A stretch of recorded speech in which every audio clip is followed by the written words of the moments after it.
Welcome to बान lectures. तो biochemistry series में हम एक और पाथवे डिस्कस कर लेंगे। पाथवे ऑफ कार्बोहाइड्रेट मेटाबॉलिज्म में ग्लूकोनियोजेनेसिस। लास्ट टाइम हम ग्लाइकोलाइसिस तो डिस्कस कर ही चुके हैं।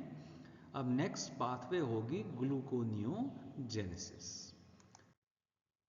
तो पहली चीज, व्हाट इज ग्लूकोनियोजेनेसिस? तो जेनेसिस का मतलब हुआ, ये जो वर्ड है मतलब सिंथेसिस, कोई चीज बनाना।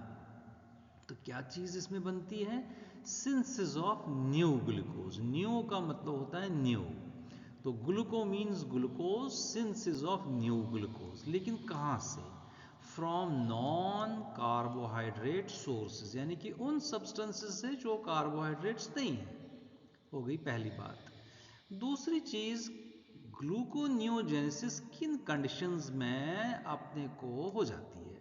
एक तो जब आदमी फास्टिंग पर हो, या लो कार्बोहाइड्रेट डाइट पर हो, या तो स्टारवेशन पर हो, या काफी हाई एक्सरसाइज वगैरह वो कर रहा हो। उस कंडीशंस में ग्लूकोनियोजेनेसिस प्रयोग में आती है। और किन सब्सटेंसेस से बनती है? हमने कहा नॉन कार्बोहाइड्रेट सोर्सेज। उनका क्या मतलब है?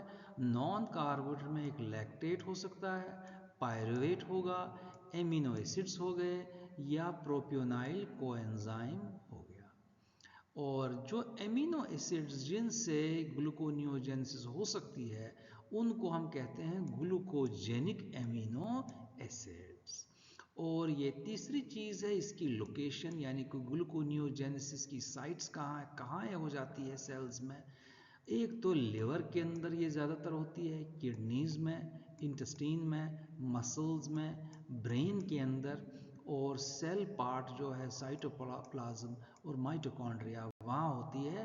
और किसी हद तक ये एंडोप्लाज्मिक रेटिकुलम में भी हो सकती है।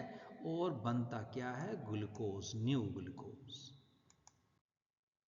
अब हम पहले थोड़ा सा रिवाइज करेंगे ग्लाइकोलाइसिस का। ग्लाइकोलाइसिस के बारे में हम समझ चुके हैं कि ग्लाइकोलाइसिस वो पाथवे है जिससे कि ग्लूकोज या कार्बोहाइड्रेट्स का ब्रेकडाउन, डिग्रेडेशन या कैटाबॉलिज्म हो जाता है। तो अल्टीमेटली हमें क्या कंपाउंड मिल जाता है? That is pyruvate. तो ग्लूकोज से जो इनके जो आपके इंटरमीडिएट्स है, ग्लूकोज से glucose 6 phosphate, fructose 6 phosphate, fructose 1 6 diphosphate, fructose 1 6 break हो जाएगा इंटू ग्लाइसरॉल्डिहाइड 3 फॉस्फेट और डाइहाइड्रोक्सी एस्टोन फॉस्फेट। और डाइहाइड्रोक्सी एस्टोन फॉस्फेट इसी में क्लब हो जाता है ग्लाइसरॉल्डिहाइड 3 फॉस्फेट। तो दो मॉलिक्यूल्स मिल जाते हैं हमें ग्लाइसरॉल्डिहाइड फॉस्फेट के। और आगे जाके ये बन जाता है 1,3 बिसफॉस्फोग्लिसरेट, आगे जाके 2 फॉस्फोग्लिसरेट, फिर फॉस्फोइनोल पायरुवेट और पायरुवेट। तो ये तो हो गई ग्लाइकोलाइसिस, इसको हम कहते हैं ये हो गई डाउनहिल प्रोसेस। तो ग्लूकोनियोजेनेसिस हमने अभी अभी कहा कि ग्लूकोनियोजेनेसिस वो प्रोसेस है जिससे कि पायरुवेट से जाके ग्लूकोज बनता है, या अगर पायरुवेट से जाके आगे जाके लैक्टेट भी बनता है मसल के अंदर, तो लैक्टेट से वापस पायरुवेट बन जाएगा और उसके बाद इससे ग्लूकोज बन जाएगा। तो अब हमारे पास ये क्वेश्चन है, क्या ग्लाइकोलाइसिस और ग्लूकोनियोजेनेसिस में क्या रिलेशनशिप है? क्या ग्लूकोनियोजेनेसिस बिल्कुल कंप्लीट रिवर्सल है ग्लाइकोलाइसिस का? जवाब ये है कि पूरी तरह से ये रिवर्सल नहीं है।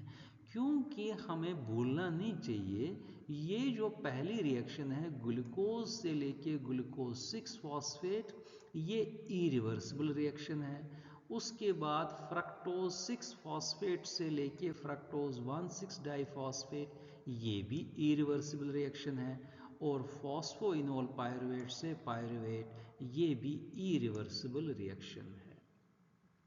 तो इनमें जो एंजाइम्स काम करते हैं, जैसे ग्लूकोज से ग्लूकोज 6 फॉस्फेट, तो इसमें जो एंजाइम है वो रिवर्स डायरेक्शन में काम नहीं कर पाता है। यानी कि ये जो इरिवर्सिबल रिएक्शन है, ऐसा नहीं है कि ग्लूकोज 6 फॉस्फेट से ग्लूकोज बन जाएगा उसी एंजाइम से।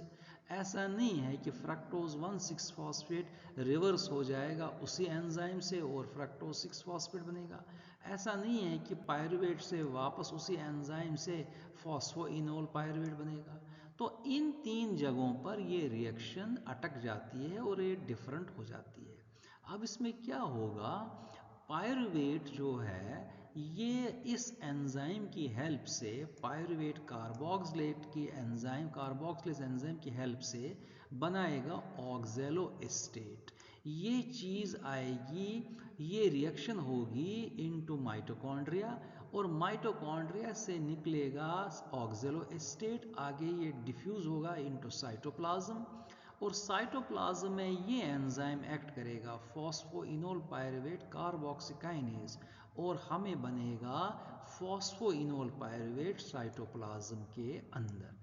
उसके बाद ये रिएक्शन यहाँ तक सही चलेगी फ्रक्टोज 1,6 बाइफॉस्फेट पर। तो यहाँ पर दूसरा एंजाइम काम आएगा फ्रक्टोज 1,6 बाइफॉस्फेटेज। तो ये रिवर्स डायरेक्शन में चला के हमें पहुँच जाएगा ग्लूकोज 6 फॉस्फेट तक और ग्लूकोज 6 फॉस्फेट पर एक और different enzyme glucose 6 phosphatase act करेगा और ग्लूकोज बन जाएगा। This is glycolysis. अब हम थोड़ा सा और इसके बारे में और कुछ चीज़ें देखेंगे। ये बिल्कुल ये पिक्चर आपको फर्दर दिखा रही है, यानी कि ग्लूकोनियोजेनेसिस क्या है, पायरुवेट से लेके फॉस्फोइनोल पायरुवेट, यानी कि रिवर्स डायरेक्शन में इसको चलना चाहिए और इन्हीं 3 स्टेप्स पर ये अलग हो जाती है। यहाँ पर ग्लूकोज 6 फॉस्फेट पर एक्ट करेगा ग्लूकोज 6 फॉस्फेटेज और फ्रक्टोज 1,6 डाइफॉस फ्रक्टोज 1,6 बाइफॉस्फेटेज एक्ट करेगा।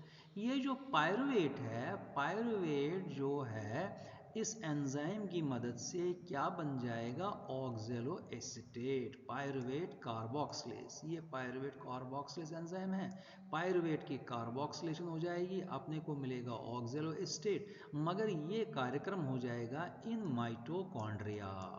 तो ऑक्जेलो एसीटेट जो है ये कन्वर्ट हो जाएगा इनटू मैलेट और मैलेट द्वारा वापस निकल जाएगा इनटू साइटोप्लाज्म और यहाँ पर एंजाइम एक्ट करेगा फॉस्फोइनोल पायरुवेट कार्बोक्सिकाइनेज, तो बन गया फॉस्फोइनोल पायरुवेट।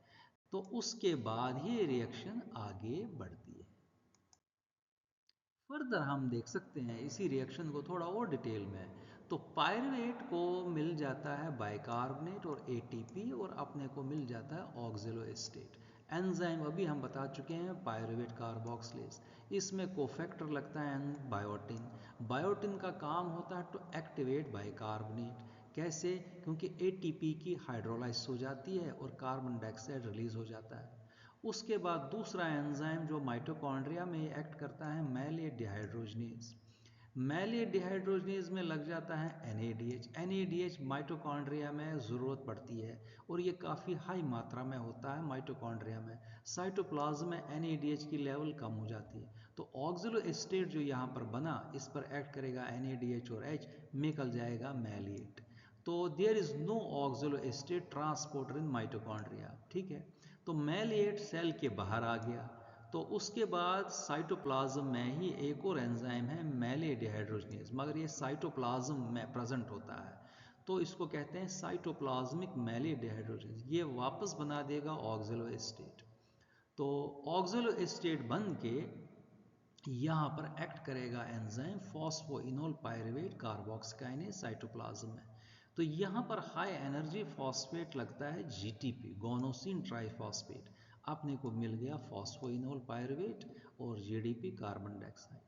तो इस रिएक्शन में हम जो एनर्जेटिक्स लास्ट में देखते हैं, पायरुवेट को मिल जाता है ATP, GTP, बाइकार्बोनेट, आपको मिलेगा फॉस्फोइनोल पायरुवेट, ADP, GDP और इनऑर्गेनिक फॉस्फेट। यही है ग्लूकोनियोजेनेसिस।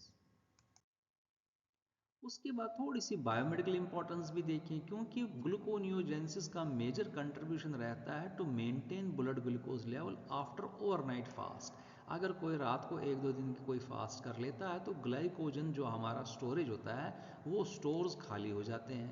तो सप्लाई ऑफ ग्लूकोज यहाँ ज़रूरी है एरिथ्रोसाइट्स ब्रेन के लिए, वो ग्लूकोनियोजेनेसिस के माध्यम से होता है। और लैक्टेट अगर मसल में बिल्डअप हुआ, स्केलेटल मसल में या एरिथ्रोसाइट्स में, और ग्लिसरॉल जो भी बन जाता है आपके एडिपोज टिश्यूज़ में, इसको क्लियर हो जाता है ग्लूकोनियोजेनेसिस में, क्योंकि लैक्टेट से भी बन जाता है ग्लूकोज। और ये इंटरमीडिएट्स जो TCA साइकिल है उनको भी मेंटेन रहता है।